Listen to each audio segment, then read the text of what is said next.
I've been asked what I said when I walked into that kitchen. People want to know if I screamed, if I threw something, if I lost my mind.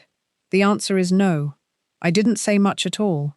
But by sunrise the next morning, what I did to my daughter, most people would call it cold. I call it necessary. Welcome back to Her Diaries. Get comfortable. And remember, the people in these stories had every chance to behave themselves. They just chose wrong. Drop a comment and let us know where you're watching from. Subscribe and hit that like button. Trust me, you're going to love it here. Now, let me start from the beginning, because if I don't, you won't understand why I don't regret a single thing I did. My name is Nadine Prescott. I'm 62 years old. I've been married to Marcus for 30 years, and up until 11 days ago, I would have told you my family was solid. Not perfect. Nobody's perfect. But solid. The kind of solid you build over decades of showing up, paying for things nobody says thank you for, and loving people who sometimes make it very, very difficult to love them. My daughter Simone is 29, grown woman, sharp dresser, firm handshake, good job, a good chunk of which, I'll be honest with you, came from doors I personally opened for her. But we'll get to that. Simone married into the Whitmore family about 2 years ago. Her husband Trent is fine, nice enough guy, but his family, his father, Glenn Whitmore, his mother, Marianne. Let's just say the first time I shook Glenn's hand, something in my gut said, "Watch this one." I shook it anyway, smiled anyway, because that's what you do when your daughter is in love. That was my first mistake. Now, 11 days ago, I flew out to Denver for a series of business meetings. Nothing unusual. I travel 4, maybe 5 times a year for work. Marcus knew I was going. The whole family knew. What nobody knew, including Marcus, was that my last meeting got cancelled on day 2. I could have stayed, explored the city, ordered room service, and watched cable like a woman with no responsibilities. Instead, I booked the first flight home. I didn't call ahead, didn't text. I wanted to surprise him. 30 years of marriage, and I still liked surprising my husband. Sue me. I landed, grabbed my bag, and drove myself home. It was a little past 3 p.m. on a Tuesday. Now, here's the first thing I want you to notice, and stay with me on this, because the details matter. When I turned onto my street, I saw Glenn's car parked outside my house. That black Escalade he loves like it's a personality trait, parked right there in my driveway, like he paid the mortgage. I felt that thing in my gut again. I told myself I was being paranoid. Maybe they just came for lunch. Maybe Simone had them over. People visit. It's normal. I was tired and reading into things. I parked, grabbed my bag, and walked to the front door. The house was loud. Not loud in a party way, loud in a layered way. Like 2 different worlds were happening under the same roof at the same time. From the back of the house, from the direction of the kitchen, I could hear laughter. Loud, comfortable, relaxed laughter. Dishes, conversation, the sound of people who had absolutely nowhere else to be and not a care in the world. And from the living room, silence. The wrong kind of silence. I pushed the door open and I saw him. Marcus was on the floor, not sitting, not resting on the floor.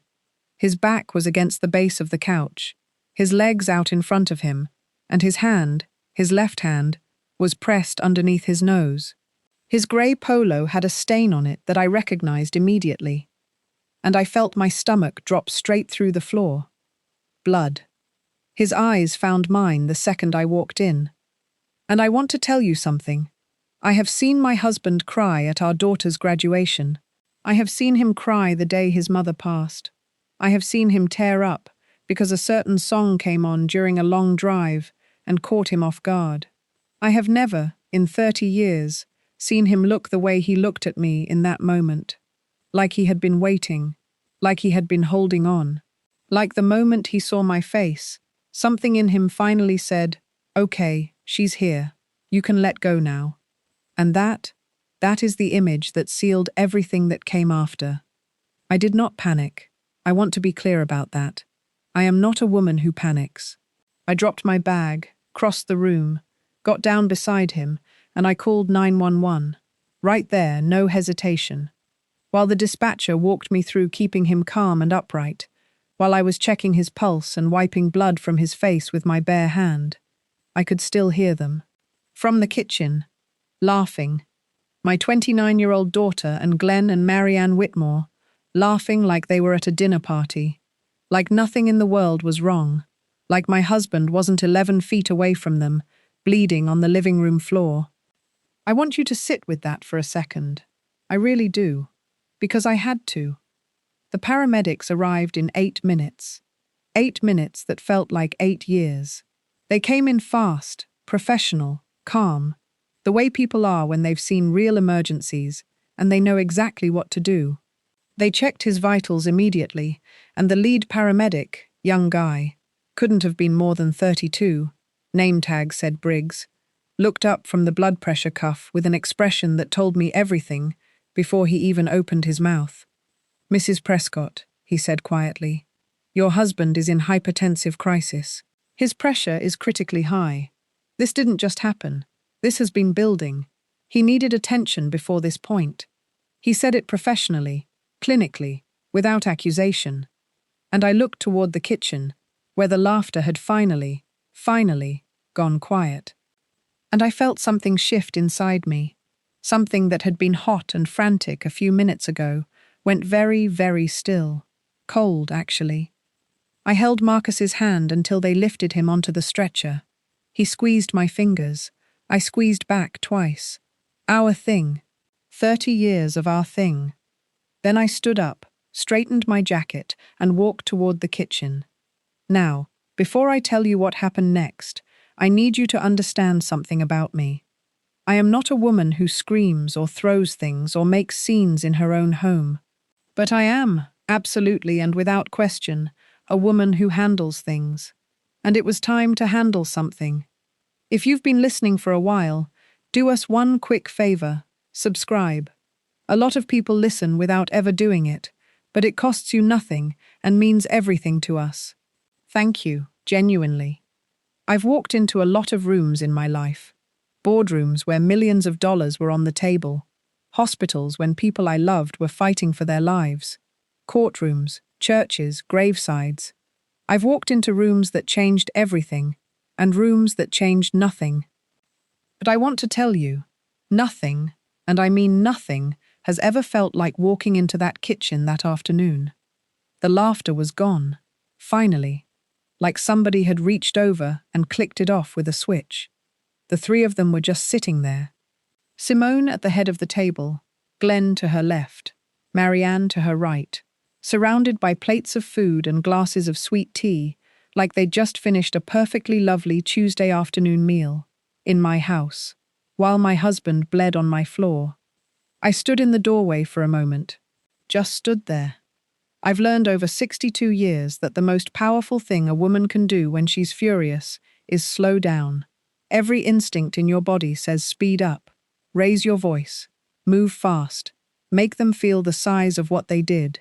But slow is scarier. Slow means you're in control. Slow means you've already decided what's going to happen, and nothing they say is going to change it. So I stood there, slow, quiet, and I looked at my daughter. Simone stood up. I'll give her that. She stood up the moment she saw my face, which tells me somewhere in that 29-year-old brain of hers, she already knew. You don't stand up like that unless you know.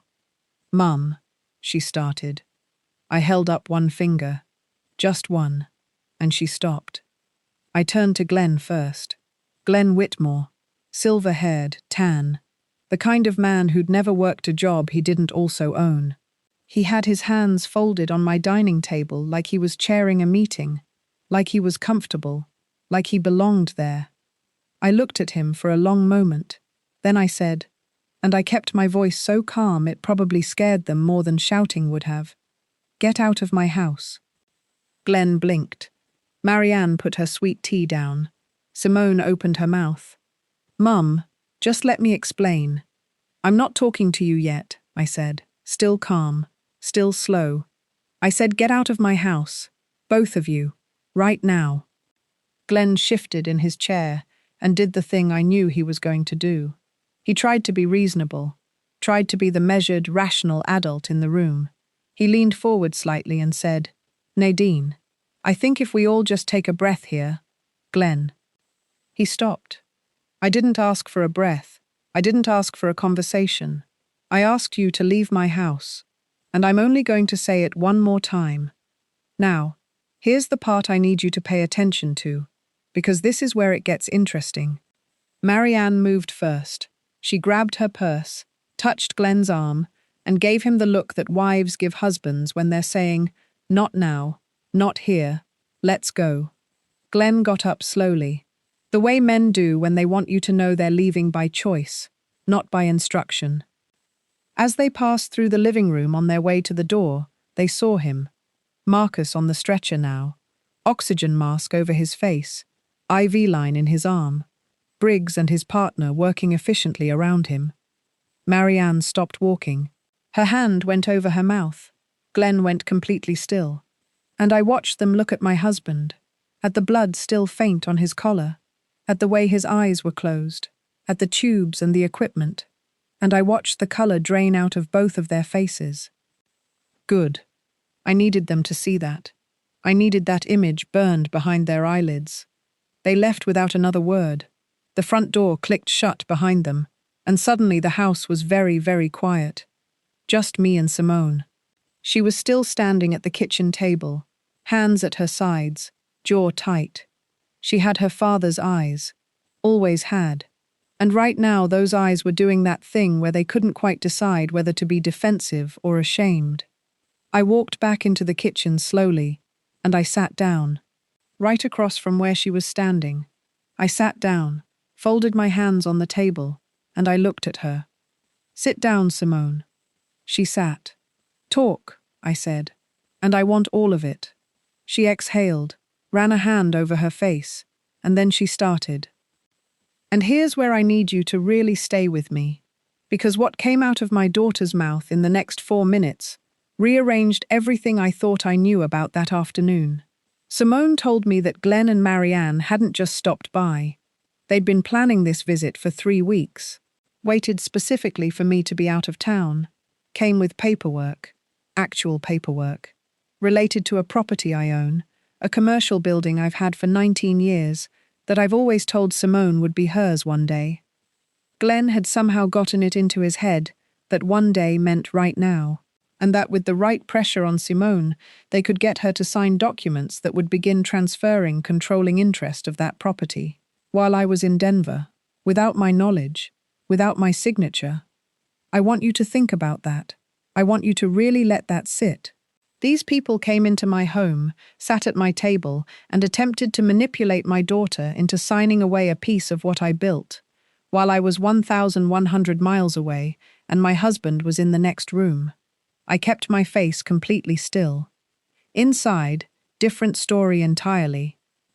"And your father," I said quietly, "where does he come in?" Simone looked at the table. "He overheard," she said. "He came into the kitchen about 40 minutes after they arrived. He heard what Glenn was saying, and he wasn't having it, Mum. You know how he is." 30 years I've known exactly how he is. "He told Glenn directly that the property wasn't mine to sign over," she continued, "that you hadn't agreed to anything, that they were out of line coming here like this. Glenn tried to talk over him, and Dad got loud, and Glenn got loud. And it went back and forth for a few minutes, and then he stopped." She paused. "He said his head was pounding, that he was feeling dizzy. He excused himself and went to the living room, and I thought—" She stopped again. "I was going to check on him. Glenn started up again, and I got pulled back in, and I got pulled back in." She couldn't finish the sentence. She didn't need to. I sat with everything she just told me for a long moment. The kitchen was so quiet, I could hear the paramedics talking in low voices in the next room. I could hear the sound of the stretcher wheels on my hardwood floor. Then I said, "So let me make sure I understand you correctly. My voice was different now. Even Simone noticed. I saw her straighten slightly in her chair. Your father told your father-in-law, in his own home, that he was out of line. He talked over him. It escalated. Your father told you he didn't feel well, and you went back to the kitchen. Simone said nothing. You went back to the kitchen, I repeated. Not a question, just the fact of it, sitting between us on the table like something neither of us could move. Mum, I didn't know it was serious. Simone. She stopped. He has high blood pressure, I said. He has had high blood pressure for 6 years. You have known that for 6 years. The paramedic, a stranger, told me tonight that he needed attention before this point. A man who has never met your father in his life understood the urgency. And you? I stopped myself, because I felt it. That thing you feel when you've raised someone, loved someone, sacrificed for someone, and you realize in one terrible moment that somewhere along the way, something didn't take. I stood up. And I said the last thing I was going to say to my daughter that night. I don't know who you've been spending your time becoming, but she is not the woman I raised. I walked out of the kitchen, back to my husband's side. I took his hand. And I didn't speak to Simone again for the rest of the night. But I want you to understand something. The silence wasn't weakness. The silence wasn't me letting it go. The silence was me thinking. And when Nadine Prescott gets quiet, when she gets very, very still, that's when you should be worried. There's a particular kind of quiet that settles over a house at 2 a.m. Not peaceful quiet, not the kind you get after a good meal, or a long laugh, or a night where everything went right. I mean the other kind, the kind that has weight to it. The kind that presses down on your chest and makes every small sound, the refrigerator hum, the clock on the wall, the distant sound of a car passing outside, feel louder than it should. That's the quiet I sat in that night. Marcus was asleep in our bedroom. Finally, it had taken the medication, the lowered lights, 3 pillows arranged exactly the way he likes them, and about 40 minutes of me just sitting on the edge of the bed, holding his hand, before his breathing evened out and his face, that strong, exhausted face, finally relaxed. I watched him sleep for a long time. I thought about 30 years. I thought about the man who married me when I had more ambition than money, who worked beside me when we were building everything from scratch, who raised our daughter with more patience than I ever had, more grace than she deserved, and more love than either of us probably recognized in the moment. I thought about him on that floor. And then I stopped thinking, and I started moving. I went to my desk in the study, sat down, opened my laptop, cracked my knuckles, and I went to work. Now, I need you to understand something about me before I walk you through what happened next. I am not an impulsive woman. I don't make decisions in the heat of the moment, and I don't do things I'll have to undo later. Every single thing I did that night, I had already decided in that kitchen. When Simone was still talking, and I was sitting across from her, with my hands folded and my face completely still. By the time I sat down at that desk, I wasn't angry anymore. I was decided. And there is a profound difference between the two. The first call I made was to the bank.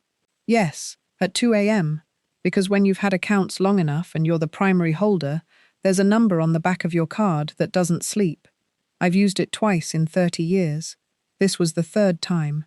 Simone had been an authorized user on my primary credit card for 6 years. 6 years of charges I never questioned, never audited, never made her justify. Gas, groceries, dinners, subscriptions.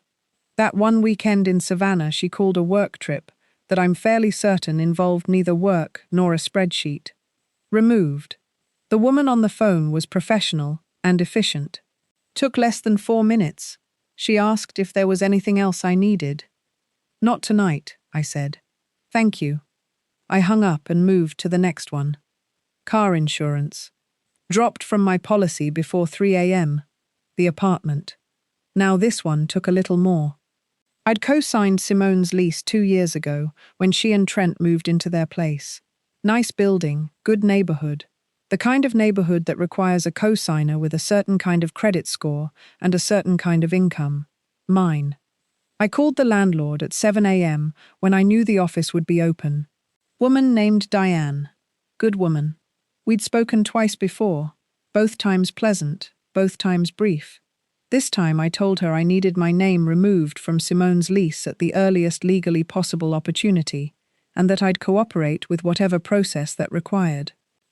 Diane paused for a moment, then said, "Everything okay, Nadine?" "Everything is being handled, Diane," I said. "Thank you for asking."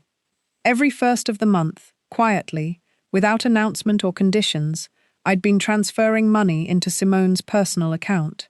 It started when she was getting on her feet after college. Then it became habit.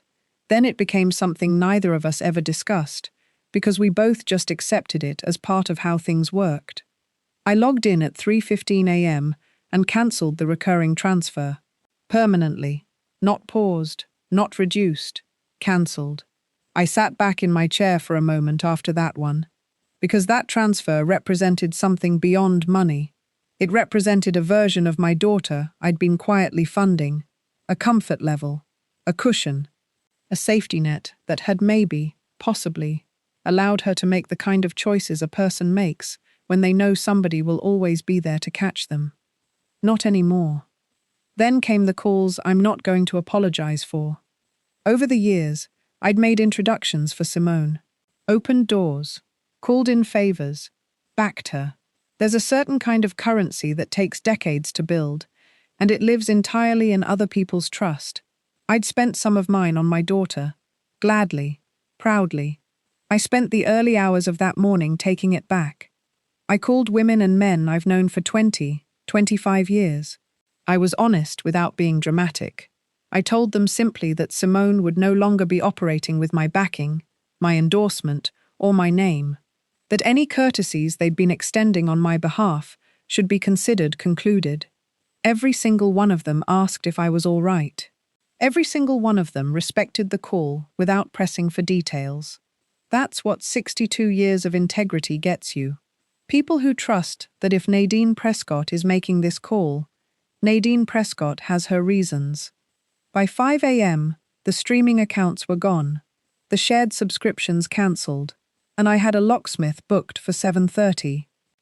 I made myself a cup of coffee, stood at the kitchen window, and watched the sky go from black to grey to that particular shade of pale blue that means morning has decided to show up, whether you're ready for it or not. I thought about Glenn Whitmore sitting in his house right now, probably not sleeping either, probably wondering what comes next. He should wonder. Because the property he came to my house to manipulate my daughter into signing away, the one he brought paperwork for, the one he planned for 3 weeks, the one he waited until I was out of town to pursue. I'd already called my attorney at 6 a.m., left a voicemail. The message was simple. I need to restructure the documentation on the Prescott Street property. I want it ironclad. I want it airtight. And I want it done this week. Call me when you're in. Glenn Whitmore would never, not in this lifetime or the next, get within legal reach of anything I built. Simone showed up at the house at 9 a.m. I watched her from the upstairs window, saw her walk up to the front door with her shoulders set the way she sets them when she's preparing herself for a hard conversation. Watched her reach into her pocket for her key, watched her try it. Watched her try it again, watched her stand there for a moment, perfectly still, beginning to understand. She knocked. I didn't answer. She knocked again. Nothing. She called.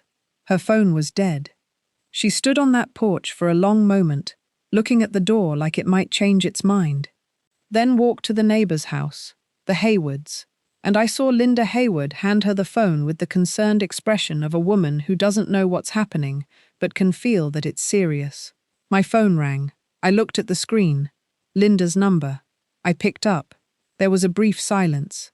Then her voice. Different now. The defensiveness was gone. What was left underneath it was something raw, something younger, something that reminded me painfully of the girl she used to be before the Whitmores got their hands on who she was becoming. "Mum?" I let her have her silence. Then I said, You let your father lay on that floor, Simone. You knew his condition. You knew what stress does to his body.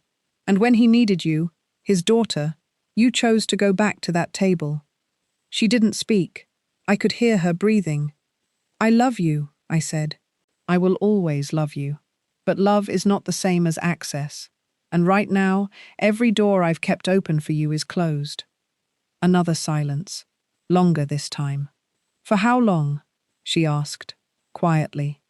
Until you've become the kind of woman who doesn't need me to answer that question for her. I hung up. I walked back to the bedroom. Marcus was awake, sitting up against the pillows, morning light across his face, looking tired but present. Himself again. My husband again. He looked at me for a long moment. Is everything okay? He asked softly.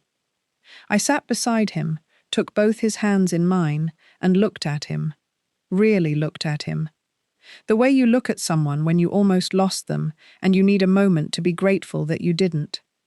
Everything, I said, is handled. He searched my eyes. Then slowly, he nodded, and he leaned his head against mine.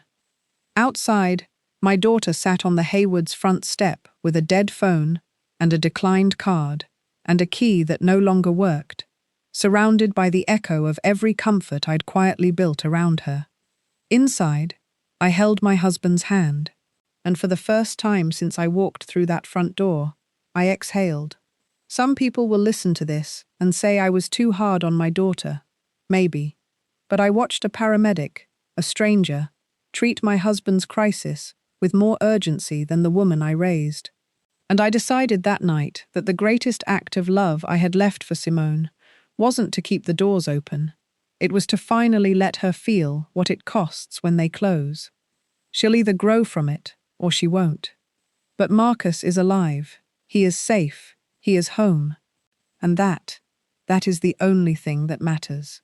If you enjoyed this story, join our community by hitting that like button and subscribing for more real, raw, and family-centered stories. Share this with someone who will love it.